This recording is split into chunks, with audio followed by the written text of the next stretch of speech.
সকাল সকাল এটা দেখে মনটা খুব খুশি হয়ে গেছিল। আর সকাল সকাল মায়ের দর্শন পেয়ে মনটা আরও ভালো হয়ে গেছিলো। আজকে ছিল চতুর্থী, আর এই ফিলিংসটাই সবথেকে ভালো যে পুজো পুজো আসছে। পুজো আসলেই পুজো দুদিনের মধ্যে শেষও হয়ে যায়।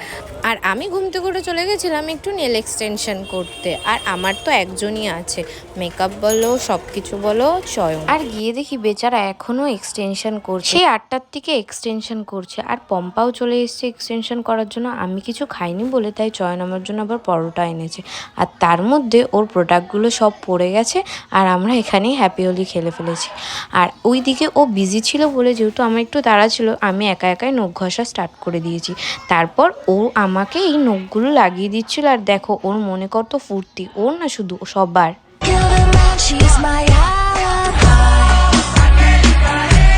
আর এটা আমার ফাইনাল লুক। কেমন লাগছে সবাই জানাতে ভুলো না। আজকের জন্য এইটুকু।